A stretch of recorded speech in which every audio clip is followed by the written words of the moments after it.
Assalamualaikum warahmatullahi wabarakatuh. Bismillah walhamdulillah wala haula wala quwata illa billah. Allahumma sholli ala sayyidina Muhammad wa ala alihi wa ashabihi ajmain amma ba'du.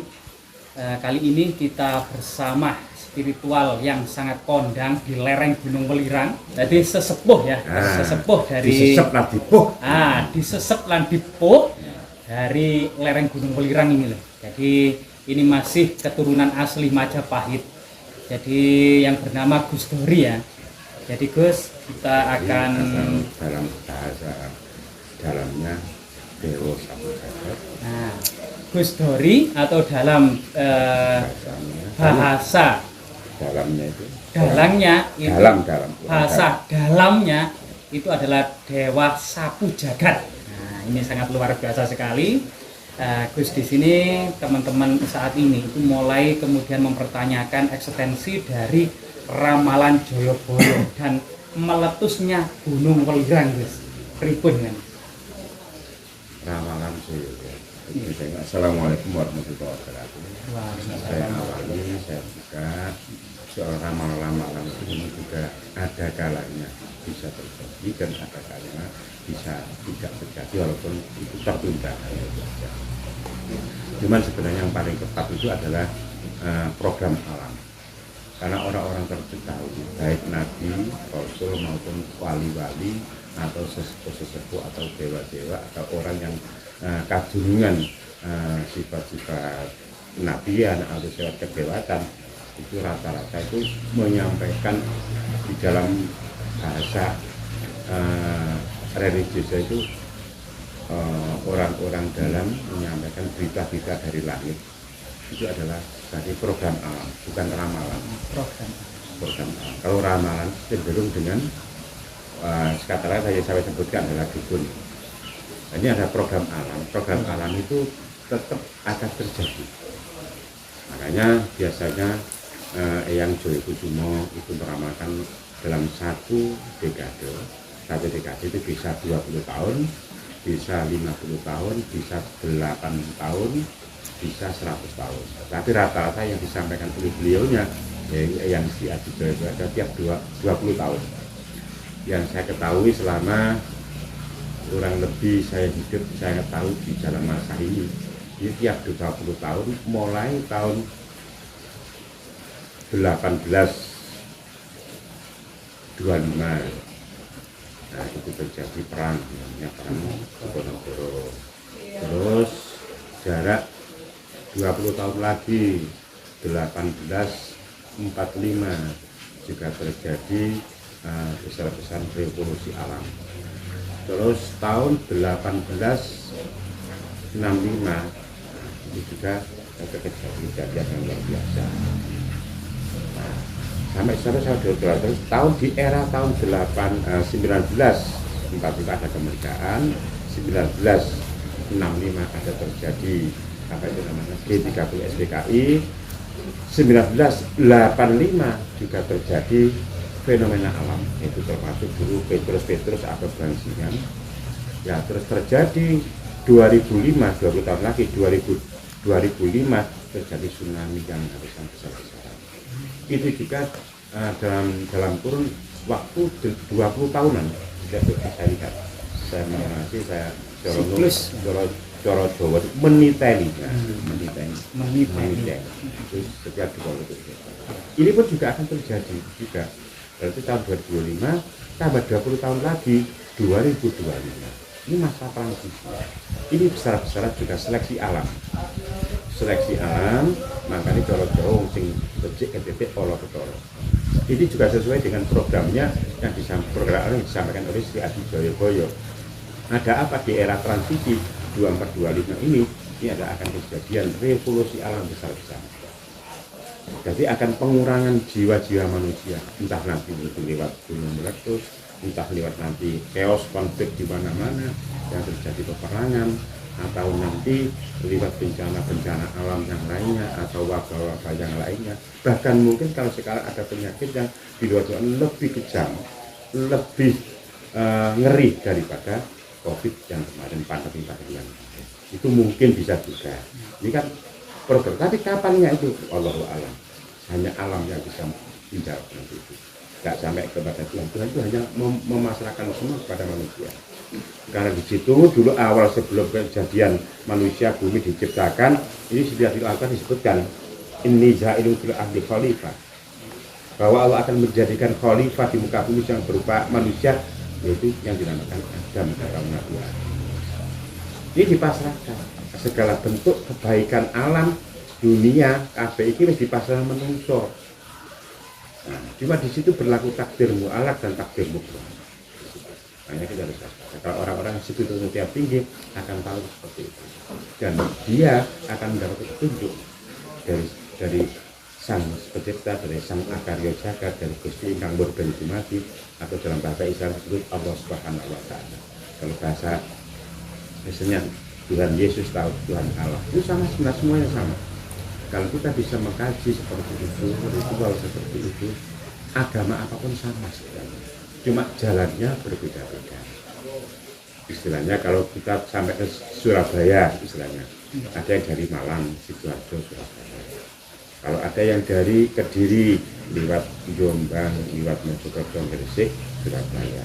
Yang mungkin ya dari Tuban, lewat Lamongan, Gresik, Surabaya. Tujuannya sama. Makanya kita tidak bisa tidak bisa boleh mengolok-olok atau menyalahkan agama-agama lain. Semuanya itu berbeda. Wajahnya berbeda-beda, tapi tujuannya sama. Kalau kita putar yang dari Tuban suruh lewat Malang, ya nggak mungkin Malang. Jangan makanya itulah fungsinya beliau pendiri negara paling kaya adalah Bapak Soekarno, Maestro Soekarno Busarina, itu mengatakan Indonesia Bhinneka Tunggal yang paling tepat adalah Pancasila. Makanya jangan sampai ada orang yang menginginkan Indonesia dijadikan negara Islam atau dijadikan negara Yahudi atau dijadikan negara Hindu. Jangan sampai. Ini tidak tepat dan akan berbenturan dengan program-program alam tersebut. Itu juga semuanya adalah bagian daripada apa yang disampaikan oleh beliaunya si Haji Sunan. Hanya beliaunya dulu mengatakan saat zamane wong salah bakal seleh, wong jujur bakal mujur. Ini nanti akan berkembang. Nek biyen wong salah bangga, wong ala kapuja, wong suci dibenci-benci, tempat beribadah yang baik, wong apik ditampik-tampik, wong sing kuat rakat berkat dan sebagainya. Ini dulu kemarin sebelum 25, dan kalau nanti setelah 25 ke atas ini kembali ke tatanan yang lebih baik. Mungkin sebentar ada pertanyaan lagi terkait salah satu ramalan Jayabaya, misalnya Blitar jadi Natar atau meletusnya Welirang di samping ini tuh. Ini konon katanya di berita-beritanya alam. Nah mudah-mudahan itu nanti orang-orang itu orang yang tahu tentang BNP, BNKG dan sebagainya itu bisa mengantisipasi dengan baik. Itu memang kalau sudah diucapkan oleh beliaunya akan terjadi, tapi kapan wallahu a'lam. Makanya dulu kalau meletusnya gunung-gunung 6 gunung termasuk Gunung Semeru, Gunung Welirang, Gunung Kelut, Gunung Api, dan sampai disambut dengan Gunung Krakatau, itu nanti mungkin ya kurun hampir bersama. Ada istilah Blitar jadi Latar, Kediri jadi Kali, Tulungagung jadi Kedung, Jombang jadi Blumbang, Mojokerto jadi Kuto, atau bisa juga Mojokerto karena opo-opo, Gresik Resik, Surabaya jadi Segoro, Pacet Pancet. Karena sing ngomong pacet saiki, tapi itu nanti akan terjadi, mungkin akan terjadi, entah kapan akan terjadi. Karena apa? Itu terjadi fenomena siklus alam. Karena alam berputar. Setiap zaman ada orang dan setiap orang ada zaman. Bukan kok Blitar jadi Latar semuanya, enggak. Dalam arti ya latar itu. Makanya bayangannya Blitar itu bumi layah akhir aja 3 tangga. Blitar bumi layah, bumi layah, indah tantra adiraja, disingkat Blitar. Makanya pertemuan Blitar ada di situ, ada penatalan untuk menatal semua raja-raja, calon-calon raja itu dicatat di candi penatalan. Makanya ada candi penatalan. Itu nanti akan kalau sudah selesai, ya itu akan terjadi Blitar dan Datar. Kediri dari kali. Kediri dari kan bukan kok semua kan tidak. Dia akan dilewati kali yang besar. lahar-lahar yang dari gunung manapun akan bertemu di sana. Nah, kenapa kok ngulon sama ngidul? Ini sudah perjanjian. Nah, ngalor, ya, amblas pacet ini. Makanya mau pacet dia ngomong pacet-pacet. Karena perjanjian akan kalau meletusnya akan mengarah ke utara, ke mana? Selatan dan ke utara. Disambung dengan gunung Belut, disambung dengan gunung Merapi dan lain sebagainya. Itu bisa kapan? Nah, sekarang juga sudah terjadi ada pergeseran kayak istilahnya bencana itu nah, bukan berantas semua yang jelek-jelek berantas. Kenapa dikatakan kali berantas ya? Asal berantas semua. Sungai berantas artinya memberantas dan tidak menutup kemungkinan nanti kalau sudah ikan yang sering meletus kan anak Krakatau, belum bapaknya Krakatau atau belum ibunya Krakatau, malah akan putus Pulau Jawa gitu. Makanya wong Jawa butuh keliling jalan itu sampai wong Jawa lalu Jawa. Makanya wong Jawa ini ke Arab Jawa akan dipisahkan oleh alam. Nah, konon katanya Sunda ke barat itu juga itu mungkin lebihnya Krakatau. Entah itu Krakatau atau Bapak Krakatau. Selama ini yang terkenal adalah anak Krakatau. Bapaknya sama ibunya belum muncul. Terus ada lagi? Ada yang mengatakan itu Gunung Penanggungan itu sering dikaitkan dengan menanggung beban yang berat nah, gitu kan. Gunung Penanggungan ini sebenarnya gunung yang aktif. Tapi kalau sementara dia di GMK dia ada gunung mati atau gunung yang selama tidur. Tapi di bawah kawah Gunung Penanggungan ini yang memberikan jalur di dalam bawah tanah. Mungkin lebih kurang daripada 5 kilo ke bawah. Ini adalah kawah yang menyalurkan semua gunung-gunung yang berada di Jawa, bahkan di luar Jawa. Ini adalah penanggungan yang mentransfer energi apa itu namanya panas bumi itu loh, aliran lahar, lava dan sebagainya ini bersumber dari disalurkan ke Welirang, disalurkan ke Semeru, disalurkan ke Merapi dan sebagainya. Itu sumbernya alirannya dari penanggungan itu. Maka penanggungan itu kalau di atasnya karena atas batu, kalau bisa menyerap air ini sumber air yang paling bagus karena di dunia ini nomor 2 dari air yang ada di dari mana di India itu Sungai Gangga. Kalau Arab itu karena memang wong Arab itu jauh muncul kepingin dupur, kabeh perica bisa sing paling hati. Menyan pun daerah Jawa diwaris dakoni menyan Arab dan sebagainya. Wis tapi sing paling kabeh kita punya sumber energi, sumber air mata yang paling kabeh ada di Penanggungan. Makanya dikatakan penanggungan itu nanggung semua beban-beban yang berada di perut bumi. Cilik tapi mentik, gede tapi bawah. Cilik penanggungan tapi besar tanggung jawabnya. besar. Kecil tapi tanggung jawabnya besar. Oh ya Gus, sebenarnya di belakang kita atau di ini kan identik dengan makam yang Mbak Jurang Glowo. Ada juga yang mengatakan Mbah Tunggul Amtung. Nah, pripun ceritanya? Sementara kalau dari mbah-mbah dulu mengatakan beliau ini adalah Jurang Glowo karena apa? Jurang itu sebenarnya jeruk Glowo itu panjang. Jadi mungkin jeruk pikirannya panjang nalare dikatakan. Konon katanya dulu itu ada orang meninggal tapi bersinar selama 7 hari. Nejo Dorojo. Akhirnya ditemukan oleh warga Dusun Poros sebelum barat. Dusun Poros ini ternyata adalah masjid. Akhirnya dibawa dari dimakamkan di sini karena tidak tahu namanya dikatakan Mbah Jurang Glowo soal yang meninggalnya di Jurang Glowo. Nah terus diteliti dari batu-batu yang ditinggalkan termasuk patokan ini ya. Ini ternyata batu antisepasi sebelum Majapahit. Nah, batu-batu sebelum linggang-linggang sebelum Majapahit. Artefak yang sangat tua sekali. Sangat tua dan itu di masanya air Tunggul Amtung, Ini makanya saya juga ingin mengupas sebelum kita menyampaikan bahwa ini adalah makam Tunggul Amtung, kita harus ada bukti-bukti secara fisik, secara objektif, secara sains yang bisa nanti bisa diterima di kalangan namanya generasi milenial. Kalau generasi tua ya tahu, kalau generasi milenial harus ada bukti secara objektif, secara sains, secara logika. Dan logika itu pun kalau tidak dibarengi dengan logistis akan apa? Nonsen. Logika juga perlu logistik. Pikiran tok garo panganane lho, Puyeng. Jadinya ya pun. Nah, ayo kita uri-uri.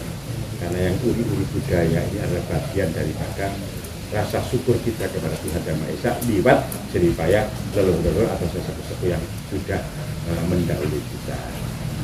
Maka di dalam makalah malam yaskurnas bahwa yang istilah sapane wong sing gak gelem bersyukur nang menungso berarti gak gelem bersyukur nang Gusti Allah. Mbok yo artine di bahasa Arab Saidine ngono. Coba intine sapane wong sing gak bersyukur nang menungso berarti gak bersyukur nang Gusti Allah. Nah, kita harus takabur kepada mereka kepada alam, kepada leluhur yang sudah untuk kita supaya apa? Kita bisa mengambil ilmu. Kalau kita mengambil ilmu, tugas kita sekarang apa yang kita berikan kepada anak cucu kita. Kita diberikan oleh leluhur kita macam-macam peninggalan, kita harus memikirkan apa yang harus kita tinggalkan kepada anak cucu kita. Dan bisa dimanfaatkan sesuai dengan eranya, sesuai dengan zamannya. Gimana Gus? Pesan dan kesan terkait ramalan Surabaya tadi untuk menghadapi hal yang akan terjadi musibah itu apa tanyakan? Musibah itu atau ramalan-ramalan atau perubahan alam itu bisa terjadi di mana kala pada seseorang, di mana kala orang-orang itu ya secara Jawa nih tidak percaya dan pasrah terhadap apa yang terjadi. Itu bisa terjadi, tapi kalau dengan doa itu supaya tidak terjadi dan tidak pernah pada diri kita khususnya dan bangsa kita pada umumnya, nah kita harus berdoa, karena berdoa itu yang bisa merubah segalanya. Usaha kita apapun, apa kita usahakan, kita perbuat itu tidak bisa merubah takdirnya Allah kecuali dengan doa. Dalam bahasa Arab Saidinya, salah bikul himam liman qadamil aqdam illa itu. Usai manusia sing kaya apa gak akan bisa merubah takdir Allah kecuali dengan doa. Karena doa Allah sudah memutuskan ud'uni astajib lakum dungo karena sebagainya. Makanya bisa merubahkan takdir, bisa merubah takdir itu adalah doa. Kita berdoa, kita harus hati-hati, nastitilan, waspada supaya itu tidak terjadi program alam. Umpama terjadi, umpamanya 100% bisa hanya 40%. Karena faktor kita. Kan di situ ada kaidah innallaha la yughayyiru ma biqaumin hatta yughayyiru ma bi anfusihim. Allah tidak akan merubah nasib seseorang tanpa manusia yang merubah nasibnya. Mungkin dihubungkan dengan itu kita adalah berusaha berdoa dan dalam usaha kita tadabbur alam. Kita harus kasih sayang kepada alam supaya alam kasih sayang kepada kita. Kalau kasih sayang, alam kita perhatikan, alam kita lestarikan, alam tidak akan berbicara. Nah, berbicara alam gak lewat omongan, lewat bodong, meledos, lewat banjir bandang, lewat api muncul. Ini alam yang ngomong. Nah, supaya tidak terjadi seperti itu, tidak berdampak yang sangat fatal terhadap manusia harus bersyukur. Apa yang kita sampaikan? Ya, berusaha, berdoa, dan mengabdi kepada Tuhan. Lewat apa? Lewat seluruhnya masing-masing. Kalau kita Islam, jalankan Islam dengan benar, sesuai dengan aturan Islam. Kalau kita Kristen, jalankan Kristen dengan benar, sesuai dengan aturan Kristen. Kalau kita Hindu Buddha, jalankan aturan Buddha dengan benar. Insya Allah kalau kita menjalankan syariatnya, maka tidak akan terjadi bencana. Karena bencana itu adalah hakikatnya merupakan peringatan terhadap manusia, peringatan kepada alam, terhadap penghuni alam, supaya bisa menyatu, bisa tadabbur, bisa karena manusia hakikatnya adalah bagian terkecil daripada unsur alam. Baik api, bumi, angin, banyu itu juga alam yang berada di dalam itu mungkin. Nah, untuk mengantisipasi bahwa itu terjadi adalah dengan doa, usaha, dan kita tadabbur alam. Kita gak usah takut dengan itu. Kalau memang terjadi ya terjadilah, karena semuanya itu adalah ada hikmahnya. Di balik semua itu ada hikmah.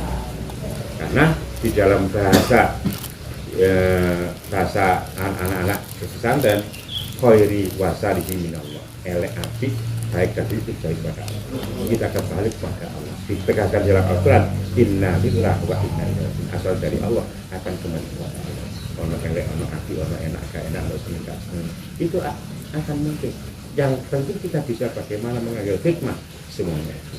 Dan di sisi lain kita berdoa kepada Tuhan yang Maha Esa buat alam yang leluhur supaya kita diselamatkan di dunia dan di akhirat, diselamatkan fitnah dunia dan fitnah akhirat. Dan kita tidak boleh menentang itu program alam atau ramalan boyo-boyo. Itu akan terjadi semua, kan sudah disabdakan, sudah diwahyukan akan terjadi. Bagaimana kita menghadapi semua itu dengan lapang dada, dengan sabar, dan tetap mengambil hikmah kita. Ini saja. Luar biasa para pemirsa ya, ini adalah sebuah wejangan dari Gus Dori, ya, salah satu sesepuh dari lereng Gunung Welirang ini, dan ini adalah sesuatu yang sangat bermanfaat bagi kita semua dan semoga bermanfaat. Terima kasih atas waktu dan kesempatannya Gus Dori. Barangkali nanti ada sesuatu yang perlu disampaikan.